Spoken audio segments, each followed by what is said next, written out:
Lord Acton's historic warning that power corrupts and absolute power corrupts absolutely has never been more evident than in the hands of Goldman Sachs.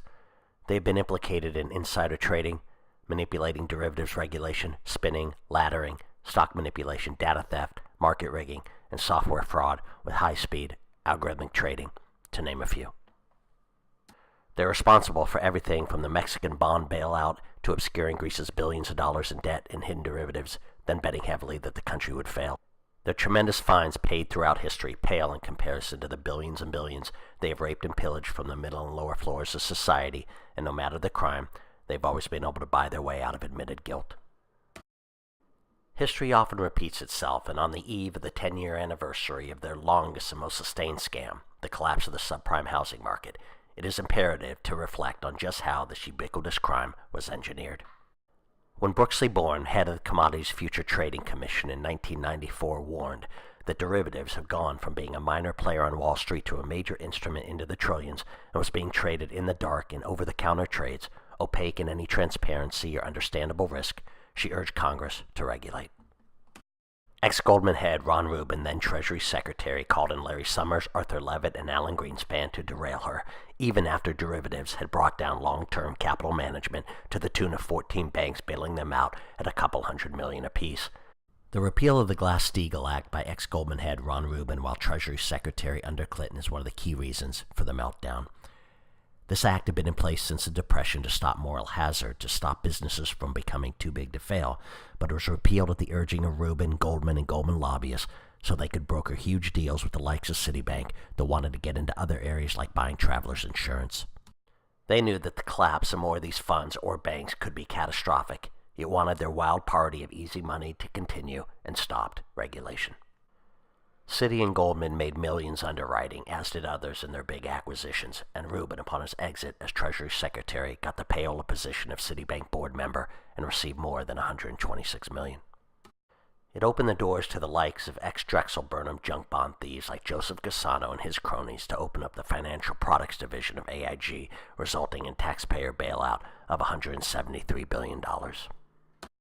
Hank Paulson led the argument to change leverage rules in front of the SEC. The changing of leverage laws from having to actually have $1 for every $12 leverage was changed by Paulson to only having to have $1 available for every $40 they could gamble.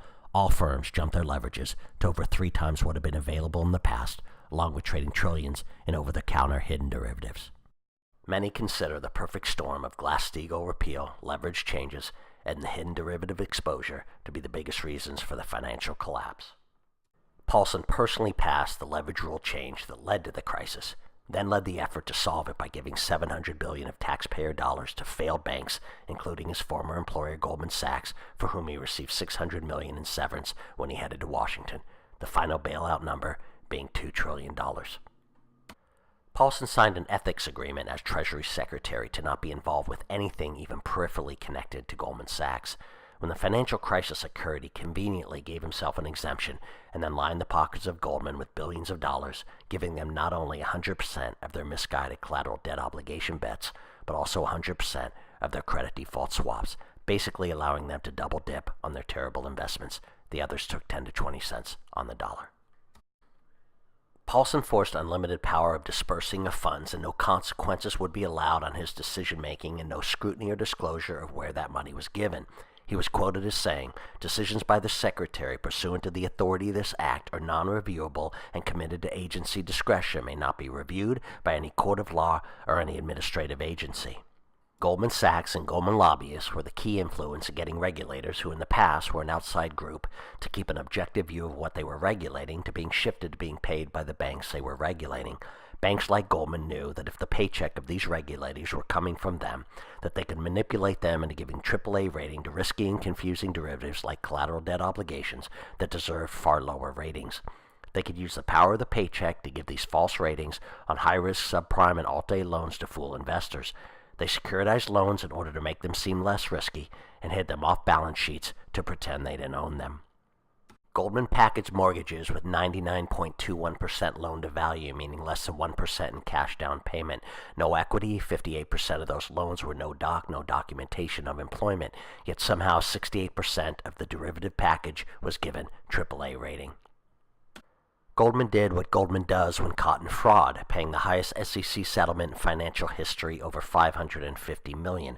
The settlement involves Goldman and Paulson and Company handpicking a CDO, purposely putting in assets that they knew would collapse, then buying credit default swaps to bet they would go under, like selling cars but pulling the engine and not telling the buyer, or running out and getting fire insurance on a home that is already burning. Bailout was always part of Goldman's strategy. They understood that in the case of severe shock, the government would have no choice but to step in and give aid. Goldman championed this hedge against their wild gambling because Goldman instigated a change in government lending from actual commercial transactions, which Goldman would not fall under, to miscellaneous provisions, ensuring that the Fed could lend to any collateral in a time of crisis, and Goldman would fall under this provision. They pushed this provision through. Hank Paulson, as Treasury Secretary, allowed Lehman, the biggest competitor to Goldman, to go bankrupt. He collapsed the other competitors into other banks, making the old Big Nine into the newer, bigger Big Six. Less competition, more special privileges, newly liquid, with taxpayer money, and certainly too big to fail.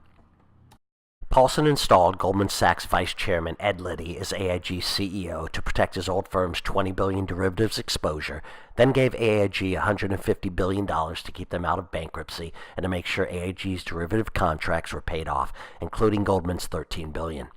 Paulson protected Goldman and himself from being sued by AIG for fraud.